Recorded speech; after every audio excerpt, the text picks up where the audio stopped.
Assalamualaikum warahmatullahi wabarakatuh. Selamat malam para pendengar setia, kisah misteri di Shyflash Channel, serta para pembaca budiman di shyflash.com.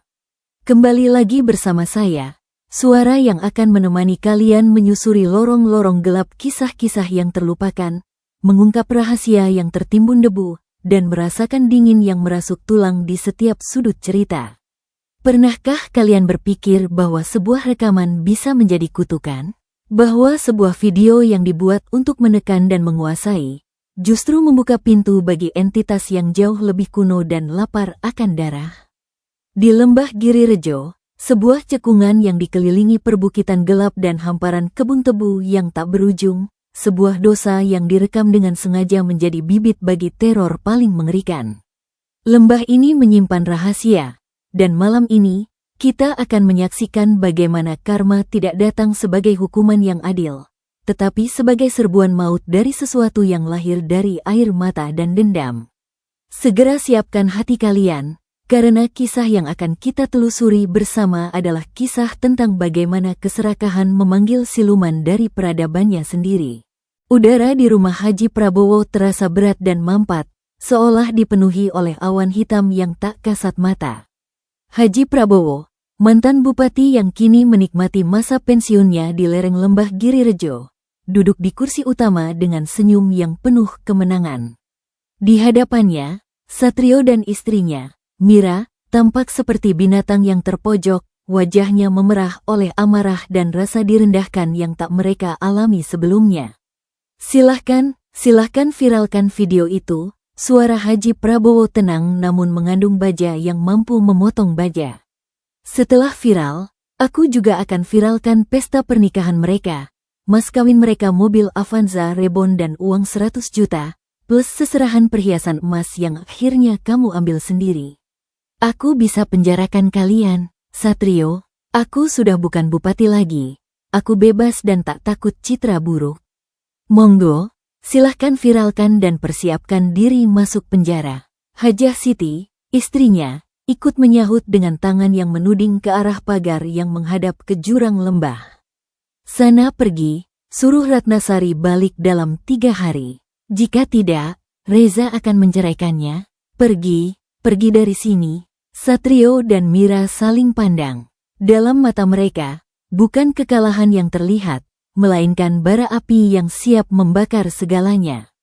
Mereka sudah terbiasa menang, tapi kali ini, keangkuhan mereka dipatahkan oleh seorang mantan pejabat yang sudah tidak punya apa-apa untuk hilang. Aku bisa buat warga demo ke sini dan menjarah rumahmu ini. Ingat itu, ancam Satrio dengan suara bergetar, tangannya mengepal. Satrio, aku bukan bupati lagi. Jadi apa alasan warga demo aku, ha? Yang ada, ancamanmu ini akan kulaporkan ke polisi. Balas Haji Prabowo, tak mau kalah seinci pun. Akhirnya, dengan rasa humas yang memuncak, Satrio dan Mira pergi. Mereka masuk ke dalam mobil tua mereka, sebuah mobil bekas yang sudah tidak sepadan dengan kilauan perhiasan yang menempel di tubuh Mira.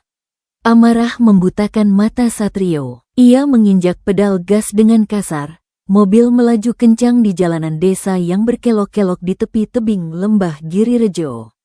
Jalan itu menyeramkan, di satu sisi tebing curam, di sisi lain jurang dalam yang dihiasi oleh hamparan kebun tebu. Kurang ajar tenan, Ratnasari itu kabur atau disekap di rumah itu toh, gerutu Mira sambil membetulkan kalung emasnya yang berat, gemerlapnya memantul cahaya mata sore yang meredup. Yo ndak tahu. Yang penting kita cari dia. Kalau sampai diceraikan Reza, siapa yang kasih kita uang? Balas Satrio, fokus pada jalan menikung yang berbahaya. Kalau dia diceraikan, kita bisa gugat nafkah anaknya. 10 atau 15 juta sebulan. Kita bisa kaya lagi, seru Mira. Matanya berbinar karena serakah, melupakan segalanya kecuali tumpukan rupiah. Satrio manggut-manggut, tersenyum licik. Rencana baru sudah terbentuk di kepalanya, sebuah rencana yang lebih busuk dari sebelumnya. Ia mempercepat laju mobil, ingin segera menjauh dari rumah Haji Prabowo yang menyebalkan itu. Saat hendak menyalip sebuah truk di tikungan tajam yang membatasi pandangan, ia tidak menyadari bahwa dari sebuah persimpangan di antara kebun tebu lembah Girirejo, sebuah truk pengangkut tebu raksasa tiba-tiba muncul seperti monster tidur yang terbangun. BRAKKKK. Dentuman metal yang menghancurkan menggema di lembah yang sunyi. Mobil Satrio hancur di bagian samping seperti kaleng bekas yang diinjak raksasa. Kaca pecah berhamburan, dan bau anyir darah langsung memenuhi udara, bercampur dengan aroma manis tebu yang pecah. Kaki Satrio terjepit remuk antara dashboard dan kursi.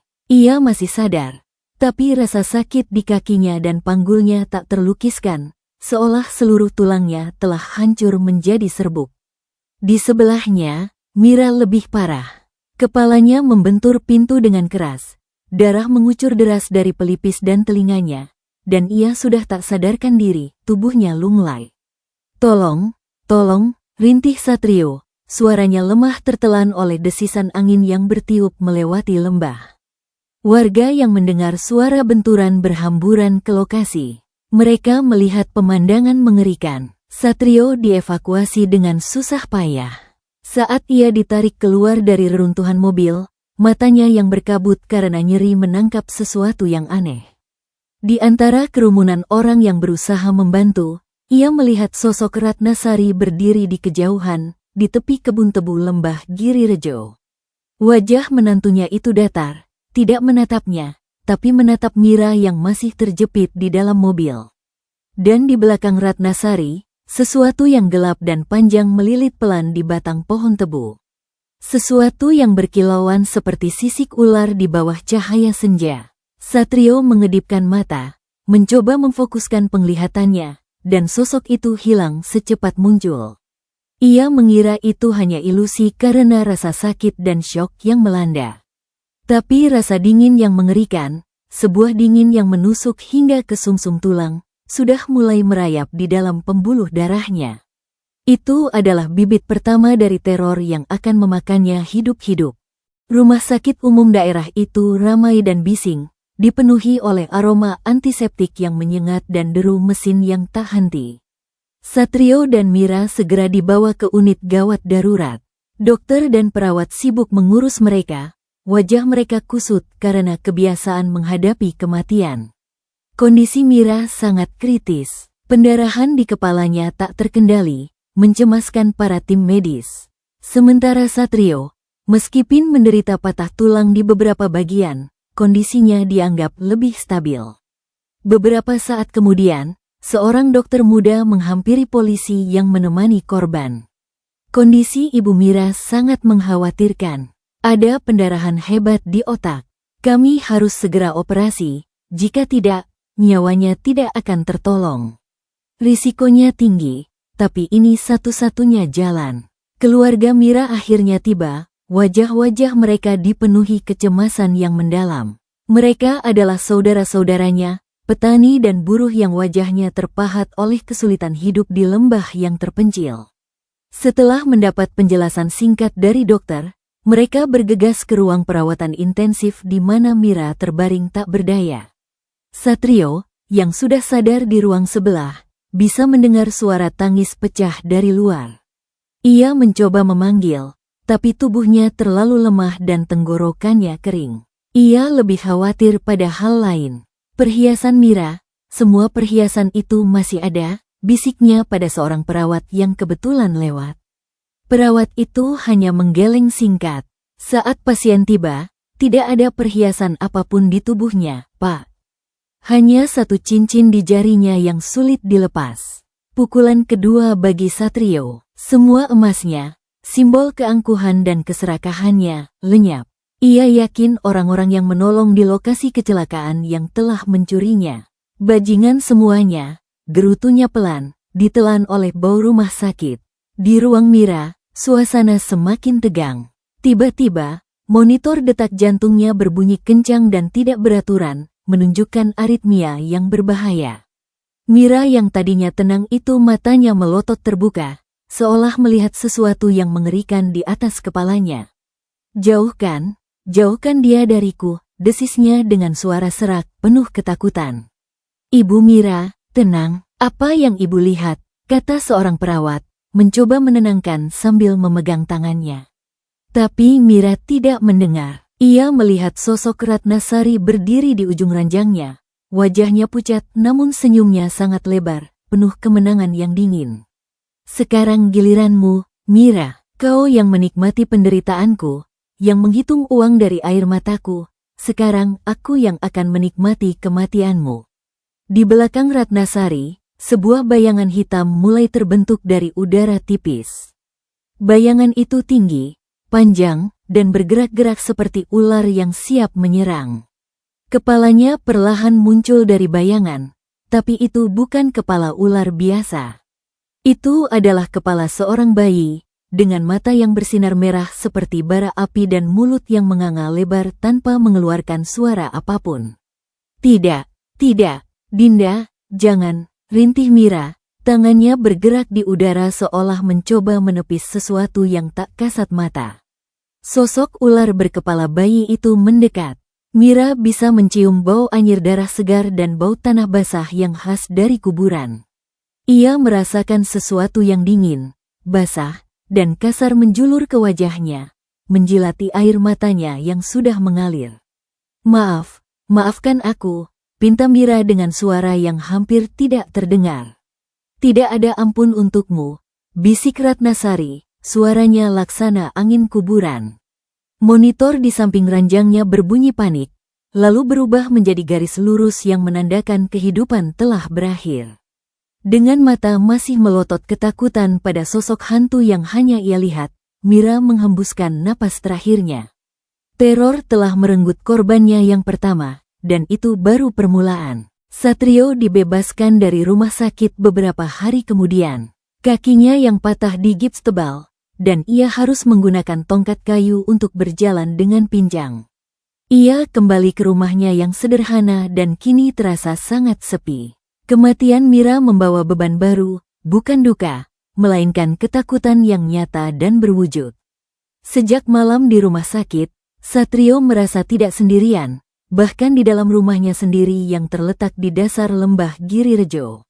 Malam pertama di rumah, saat ia mencoba tidur di kamarnya, ia mendengar suara gesekan aneh dari lantai bawah, seperti sesuatu yang berat dan panjang sedang merayap di atas ubin. Ia mengira itu tikus besar, tapi suaranya terlalu berat dan terlalu basah. Ia berteriak dari atas tempat tidur, "Siapa di bawah?" dan suara itu berhenti seketika. Tapi saat ia mencoba memejamkan mata kembali, ia merasakan seseorang atau sesuatu menatapnya dari sudut gelap kamarnya. Ia membuka mata lebar-lebar, dan di sana, di depan lemari pakaiannya, ia melihat sosok Mira berdiri membelakangi. Wajahnya tidak terlihat, tapi Satrio tahu itu istrinya. Bau anyir mayat yang tak tertahankan tiba-tiba memenuhi kamarnya, menggantikan bau obat-obatan yang masih melekat di tubuhnya. "Mira," bisik Satrio gemetar, tangannya mencari-cari saklar lampu di samping tempat tidur. Sosok itu perlahan berbalik. Wajah Mira sudah tidak utuh lagi. Satu matanya copot, hanya bergantung di seutas urat. Kulitnya pucat dan kering seperti kertas. Senyumnya melebar, menunjukkan gigi-gigi yang kuning dan tidak rata.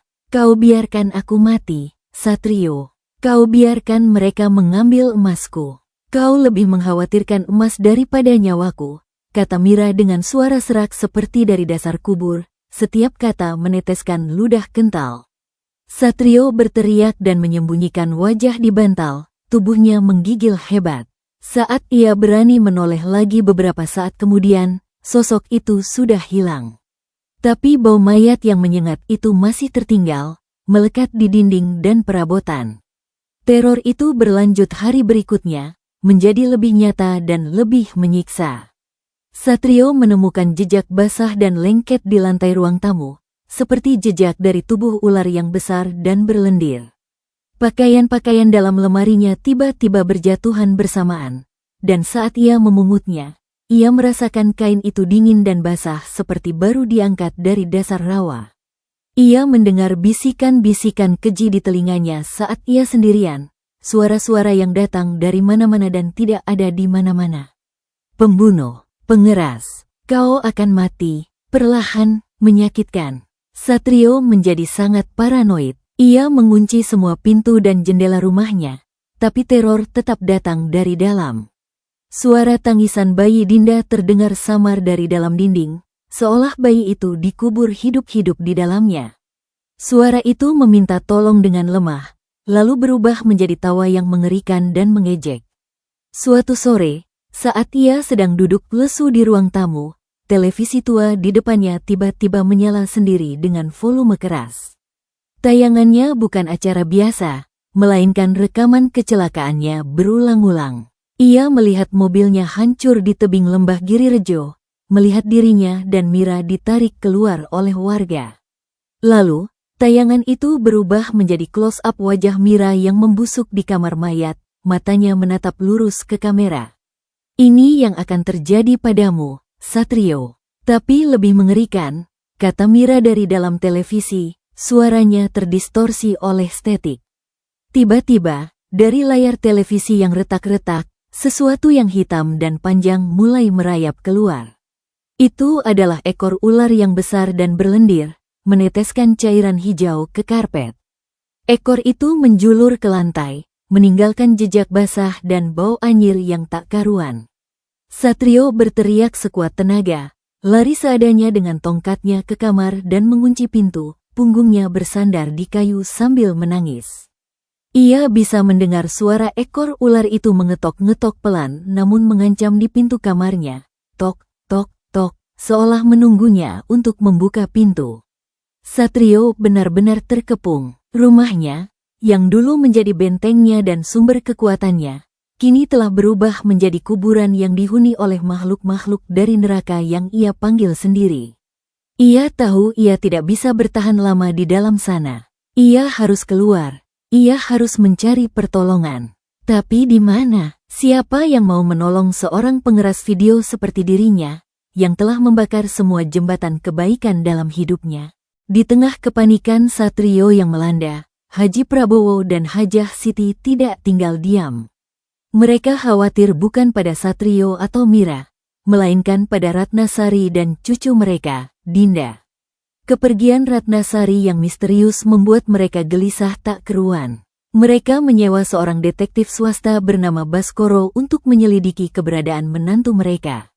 Menurut informasi yang saya kumpulkan dari warga lembah Girirejo, Ibu Ratnasari sering mengunjungi sebuah rumah tua di dasar lembah, dekat aliran sungai yang mengalir dari perbukitan, kata Baskoro saat mereka bertemu di sebuah kafe yang sepi.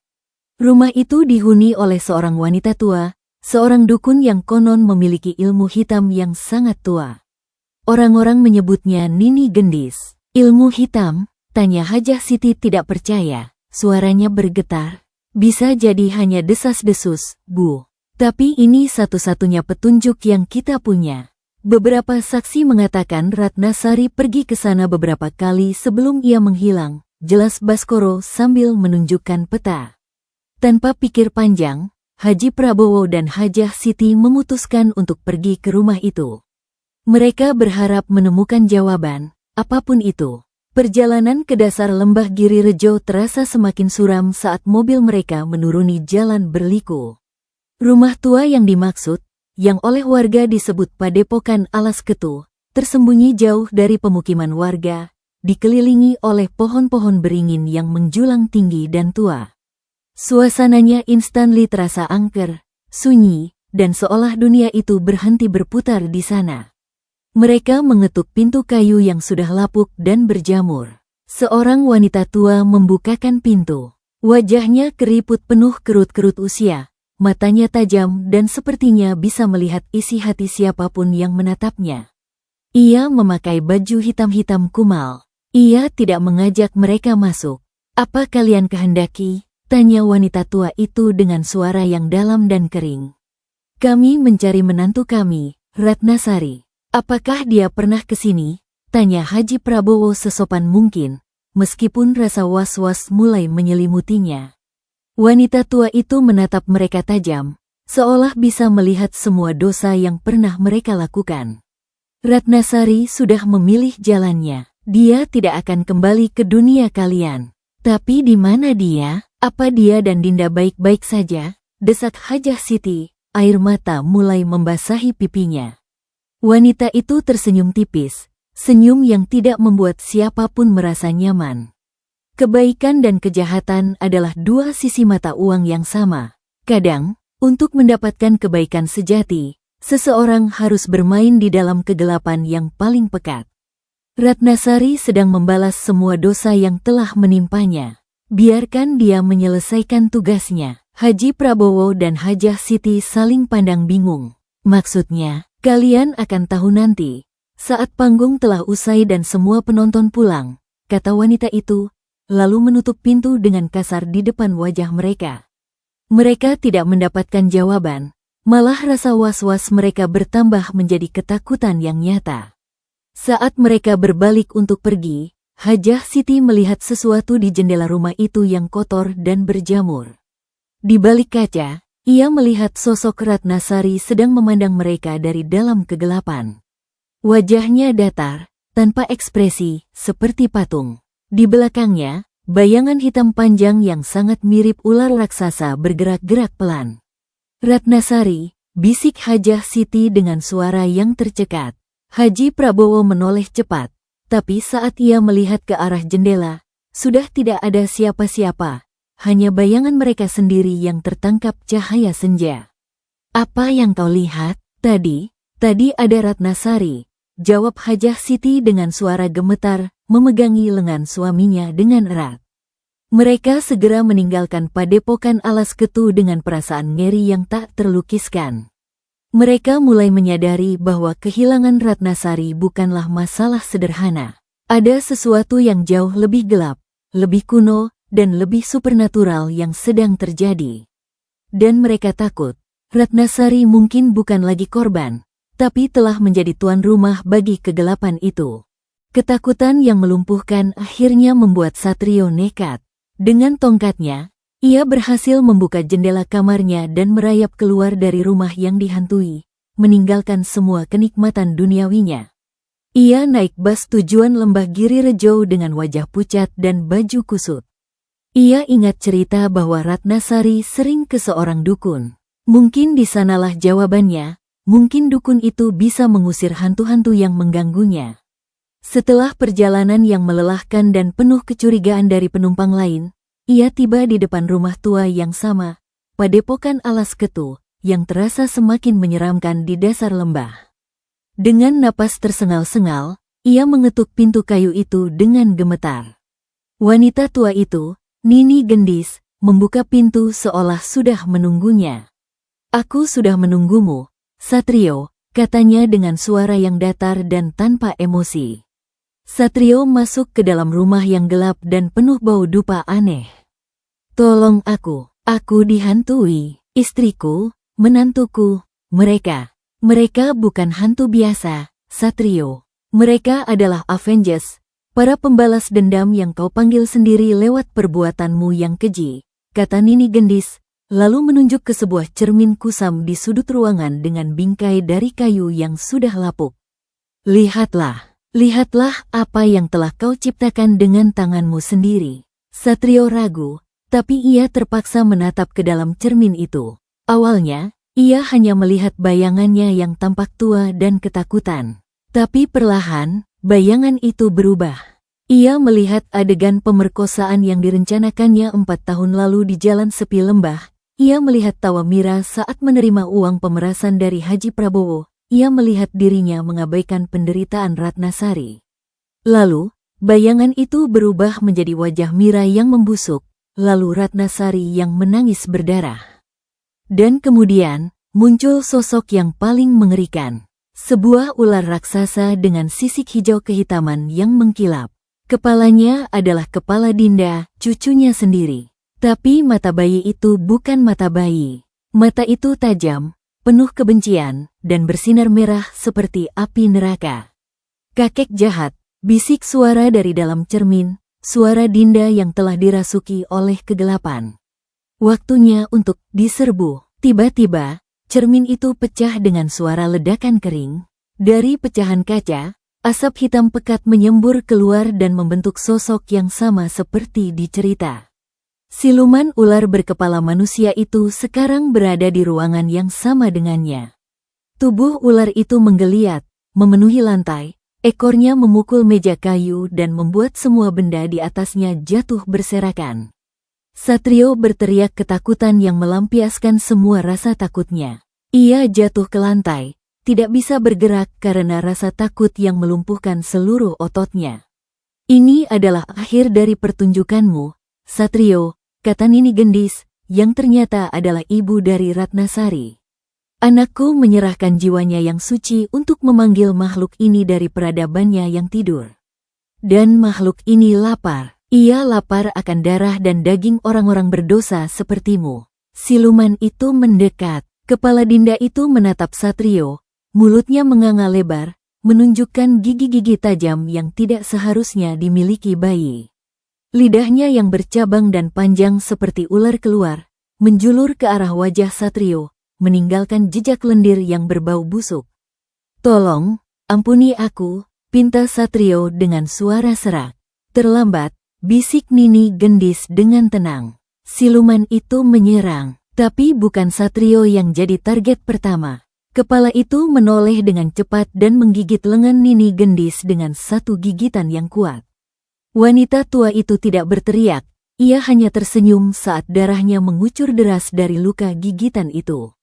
Ini adalah pengorbanan terakhir untuk kebebasanmu, Ratnasari, dan untuk Dinda. Tubuh wanita itu jatuh tersungkur ke lantai, dan siluman itu menoleh kembali ke arah Satrio. Matanya bersinar lebih terang, seolah telah menyerap kekuatan dan pengorbanan lain. Ia siap untuk melahap. Satrio, yang menyaksikan kematian tragis itu di depan matanya, mendapat ledakan adrenalin murni. Ia merangkak ke pintu, membukanya dengan susah payah, dan berlari secepat yang ia bisa dengan tongkatnya keluar dari rumah mengerikan itu. Ia tidak tahu kemana harus pergi, ia hanya berlari menjauh dari siluman itu, kembali masuk ke dalam hamparan kebun tebu lembah Girirejo. Ia berlari masuk ke dalam kebun tebu yang luas. Tangkai tebu yang tinggi menjadikannya sulit berlari dengan cepat. Ia bisa mendengar suara sesuatu yang besar dan berat mengejarnya dari belakang, suara gesekan dan desisan yang mengerikan yang memecah kesunyian malam. Kau tidak bisa lari dariku, Satrio, suara Mira terdengar dari kejauhan di bawah angin. Kami akan menemuimu di mana-mana, suara Ratnasari menimpali. Satrio melihat ke belakang, dan ia melihat sesuatu yang membuat jantungnya mau copot. Siluman ular berkepala manusia itu merayap dengan cepat di antara kebun tebu, tubuhnya yang panjang mematahkan tangkai tebu seolah itu adalah rumput kering. Tapi itu bukan satu-satunya yang mengejarnya. Dari dalam kegelapan kebun, muncul puluhan, bahkan ratusan ular-ular kecil berwarna hitam mengkilap. Mata mereka semua merah, menyala seperti lampu kecil di kegelapan. Mereka bergerak membentuk gelombang hidup yang memenuhi perkebunan, menuju arah Satrio. Ini adalah serbuan yang sesungguhnya, sebuah serbuan dari neraka. Satrio berteriak dan berlari lebih kencang, melupakan rasa sakit di kakinya. Ia terjatuh, dan saat ia bangun, ular-ular kecil itu sudah mengelilinginya. Mereka memanjat ke kakinya, menggigit dan menyuntikkan racun yang terasa seperti api yang membakar dari dalam. Satrio merasa seluruh tubuhnya panas dan mati rasa, dibakar oleh racun dan ketakutan. Sambil menahan sakit yang tak terkira, ia melihat siluman besar itu sudah ada di depannya, menghadang jalan keluar satu-satunya. Kepala Dinda itu menatapnya dengan tatapan lapar yang tak bisa dijelaskan. Ini dia, akhir dari semuanya, kata Satrio dengan putus asa, air mata dan ludah bercampur menjadi satu di wajahnya. Siluman itu tidak langsung menyerang. Ia memainkan mangsanya. Kepala itu mendekat, menjulurkan lidahnya, dan menjilat wajah Satrio dengan kasar. Lidah itu terasa seperti amplas kasar dan berlendir, meninggalkan jejak yang terasa seperti terbakar oleh besi panas. Satrio menangis terseduh-seduh. Ia memohon, ia mengaku dosa, tapi tidak ada yang mendengar. Ia hanya bisa mendengar tawa Mira dan tangisan Ratnasari yang bercampur dengan desisan ular-ular yang mengelilinginya. Siluman itu membuka mulutnya lebar-lebar. Satrio bisa melihat tenggorokannya yang gelap dan berduri. Ia tahu apa yang akan terjadi. Ia akan dilahap hidup-hidup. Tuhan, ampuni aku, adalah kata-kata terakhirnya sebelum sebuah kegelapan total menelannya. Siluman itu menyambar. Tidak ada suara teriakan yang keras, hanya suara daging yang robek dan tulang yang patah yang pecah di tengah malam yang sunyi di dasar lembah. Siluman ular berkepala manusia itu mulai melahap tubuh Satrio potong demi potong, memenuhi rasa laparnya akan darah dan dosa. Di tengah kebun tebu lembah Girirejo yang sunyi, sebuah pembalasan yang mengerikan telah selesai dilaksanakan. Karma telah menjemput pengeras video itu dengan cara yang paling sadis dan paling pantas. Beberapa hari kemudian, mayat Satrio ditemukan di tengah kebun tebu lembah Girirejo oleh seorang petani yang sedang pergi ke kebunnya di pagi buta. Kondisinya sangat mengerikan, sulit untuk dikenali. Sebagian besar tubuhnya hilang, hanya tersisa sisa-sisa yang tidak bisa dikenali lagi. Polisi menyimpulkan itu adalah serangan hewan buas, meskipun tidak ada hewan sebesar itu di daerah tersebut. Kasusnya pun akhirnya ditutup begitu saja, masuk ke dalam arsip yang berdebu. Berita kematian Satrio sampai ke telinga Haji Prabowo dan Hajah Siti. Mereka merasa ngeri sekaligus lega. Mereka tahu ini bukan kebetalan. Ini adalah pembalasan. Mereka berdoa agar arwah Satrio dan Mira tenang di alam sana, dan berharap Ratnasari juga sudah menemukan kedamaian yang ia cari. Malam itu, setelah mereka berdua tertidur di kamar tidur mewah mereka, Hajah Siti terbangun karena merasa kedinginan yang aneh. Ia melihat sosok Ratnasari berdiri di dekat jendela kamarnya yang terbuka, diterangi cahaya bulan purnama yang menerawasi lembah. Kali ini, wajah Ratnasari terlihat sangat damai dan tenang. Pak, kata Ratnasari dengan suara lembut, hampir seperti bisikan. Terima kasih atas semua kebaikan kalian selama ini. Semua sudah selesai. Ratnasari, di mana kau? Apa yang sudah kau lakukan? Tanya Hajah Siti dengan suara bergetar, duduk di tempat tidur. Aku sudah membayar semua dosa mereka dengan cara mereka sendiri. Sekarang, aku dan Dinda akan pergi jauh dari sini, ke tempat di mana tidak ada yang bisa menemukan kami. Jangan pernah cari kami. Hiduplah dengan baik dan bahagia, kata Ratnasari, senyumnya tipis namun tulus. Lalu bagaimana dengan Reza, anak kami? Tanya Haji Prabowo yang sudah terbangun juga dan mendengar percakapan itu. Senyum Ratnasari sedikit menghilang, digantikan oleh bayangan kesedihan. Dia adalah akar dari semua penderitaanku. Biarkan aku yang mengurusnya. Ini adalah urusan terakhirku, sebuah penutup yang harus sempurna. Setelah mengucapkan itu, sosok Ratnasari perlahan menghilang, diterpa oleh cahaya bulan seolah ia hanya bayangan semata. Haji Prabowo dan Hajah Siti hanya bisa terdiam dalam kegelapan. Mereka tahu malam ini akan menjadi malam yang panjang dan mengerikan bagi Reza, anak mereka sendiri. Mereka tidak bisa berbuat apa-apa, karena mereka tahu Reza memang pantas mendapatkannya. Reza merasa tidak nyaman di rumah mewahnya yang terletak di puncak bukit dengan jendela lebar menghadap lembah. Sejak beberapa hari terakhir, ia merasa gelisah tanpa alasan yang jelas. Ia mencoba menghubungi Satrio, tapi nomornya tidak lagi aktif. Ia merasa kesepian, seolah rumah besar itu terlalu besar dan terlalu hening untuknya. Tiba-tiba, tanpa peringatan, semua lampu di rumahnya mati total.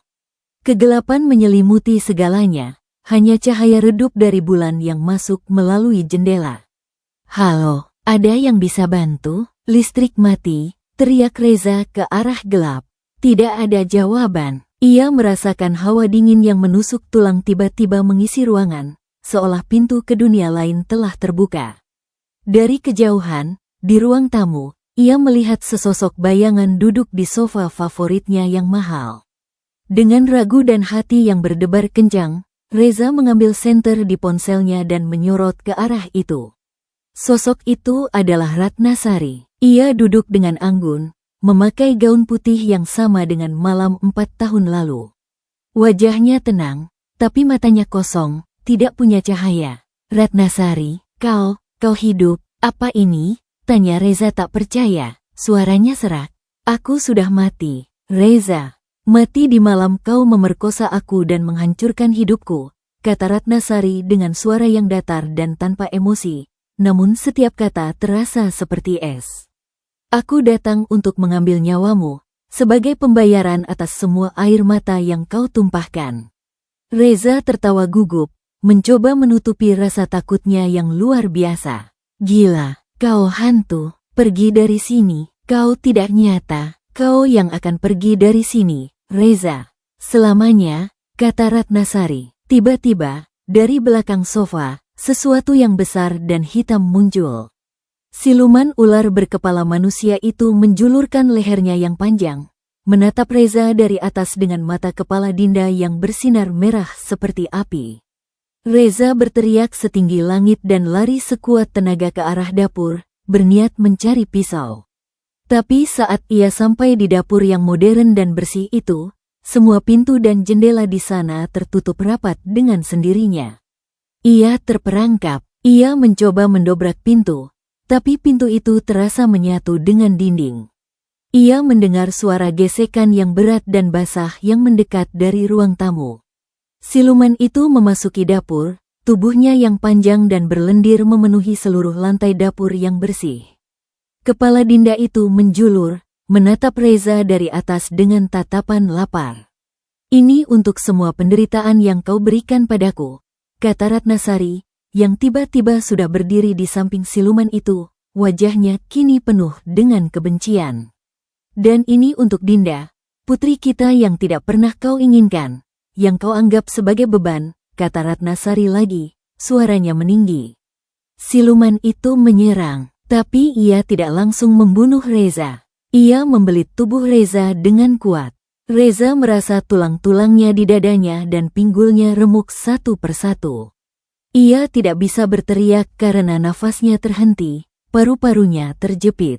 Siluman itu membelitnya perlahan, menikmati setiap detik penderitaan yang terlihat jelas di mata Reza yang melotot.